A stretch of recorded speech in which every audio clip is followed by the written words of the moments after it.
Density, അതിൻ്റെ availability, after sale service. ഇന്ന് നമുക്ക് മാർക്കറ്റിൽ വളരെയധികം കമ്പനികളും അതുപോലെ തന്നെ ബ്രാൻഡുകളൊക്കെ അവൈലബിൾ ആണ്. എങ്ങനെയാണ് നല്ലൊരു ബ്രാൻഡ് അല്ലെങ്കിൽ ഒരു പ്രൊഡക്റ്റ് നമുക്ക് സെലക്ട് ചെയ്യാൻ സാധിക്കുക?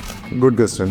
എല്ലാ കസ്റ്റമേഴ്സും ഫേസ് ചെയ്യുന്ന ഒരു ഇഷ്യൂ ആണ് എങ്ങനെ ഇത്രയധികം പ്രൊഡക്റ്റിൽ നിന്ന് നല്ലൊരു പ്രൊഡക്റ്റ് ചൂസ് ചെയ്യുന്നത്. ഇപ്പോൾ 2-3 കാര്യങ്ങൾ ശ്രദ്ധിച്ചാൽ തീരാവുന്ന പ്രശ്നമുള്ളൂ. ഇതിൻ്റെ അകത്ത് ഒന്ന് അതിൻ്റെ ഡെൻസിറ്റി ഏറ്റവും നല്ല ഡെൻസിറ്റി പ്രൊഡക്റ്റ് നോക്കി എടുക്കുക. മിനിമം ഒരു 0.6-0.65 ഡെൻസിറ്റിയിലുള്ള പ്രൊഡക്റ്റ് നോക്കി ചൂസ് ചെയ്യാൻ ശ്രദ്ധിക്കുക. 2, അതിൻ്റെ അവൈലബിലിറ്റി. നമുക്ക് നമ്മുടെ ഏറ്റവും അടുത്ത ഏരിയയിൽ കിട്ടാനുള്ള സാധ്യതകളുള്ള പ്രൊഡക്റ്റുകൾ നോക്കിയാണ് സെലക്ട് ചെയ്യുക. കാരണം നിങ്ങൾക്ക് ചെറിയ ഷോർട്ടേജ് എന്തെങ്കിലും വന്നു കഴിഞ്ഞാൽ വീണ്ടും 3-4 ഷീറ്റായിട്ട് കിട്ടാനുള്ള ഒരു എളുപ്പം ശ്രദ്ധിക്കുക. അതിൻ്റെ അപ്പോൾ മൂന്നാമത്താണ് ഏറ്റവും ഇമ്പോർട്ടൻ്റ് ആയിട്ടുള്ള കാര്യം ആഫ്റ്റർ സെയിൽ സർവീസ്. എന്തെങ്കിലും ഒരു കംപ്ലയിൻറ്റ് നിങ്ങൾ ഉപയോഗിക്കുമ്പോൾ അല്ലെങ്കിൽ ഉപയോഗിച്ച ശേഷം വന്നു കഴിഞ്ഞാൽ നമ്മൾ റിപ്പോർട്ട് ചെയ്താൽ റെസ്പോൺസ് തരുന്ന ഒരു കമ്പനി ആയിരിക്കും നിങ്ങൾ സെലക്ട് ചെയ്യേണ്ടത്.